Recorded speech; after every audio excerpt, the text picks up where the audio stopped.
Doctor Dinesh Sharma. धन्यवाद माननीय उपसभापति महोदय। आपने समसामयिक विषय के संबंध में कि बच्चों में और युवाओं में जो विसंगतियां, असमानताओं का भाव जागृत होता है, उसके संबंध में मुझे वक्तव्य देने का अवसर प्रदान किया। आपका आभार। मैं सरकार का ध्यान बच्चों में पौराणिक और शास्त्रीय ज्ञान की कमी की ओर आकर्षित करना चाहता हूँ। आधुनिक जीवन की भागदौड़ में हमारे बच्चे हमारे समृद्ध सांस्कृतिक और धार्मिक धरोहर से दूर होते जा रहे हैं। तकनीकी विकास और आधुनिक शिक्षा के कारण बच्चों में पौराणिक कथाओं, शास्त्रों और हमारे महान विचारों की जानकारी का अभाव होता जा रहा है। हमारे शास्त्रों में निहित ज्ञान और पौराणिक कथाओं में निहित नैतिक और सांस्कृतिक मूल्यों का स्थान बच्चों के जीवन में विशेष महत्व रखता है।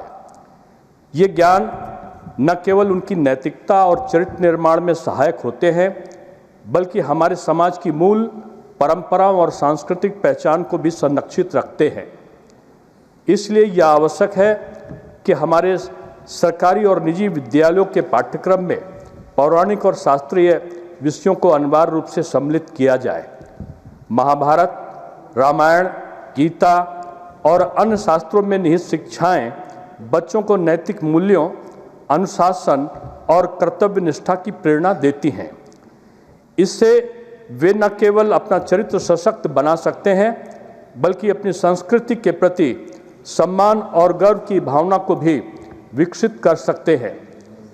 इसके अलावा विद्यार्थियों को पौराणिक कथाओं और शास्त्रों से जोड़ने के लिए विशेष कक्षाओं या कार्यक्रमों का आयोजन भी किया जा सकता है। यह पहल न केवल बच्चों के मानसिक और नैतिक विकास में सहायक होगी, बल्कि आने वाली पीढ़ियों को हमारी सांस्कृतिक विरासत से जोड़ने में यह महत्वपूर्ण भूमिका निभाएगी। माननीय सरकार से आपके माध्यम से निवेदन करता हूं कि इस विषय पर ध्यान देते हुए आवश्यक कदम उठाया जाए, ताकि बच्चों को पौराणिक ज्ञान और शास्त्रों की शिक्षा दी जा सके। धन्यवाद।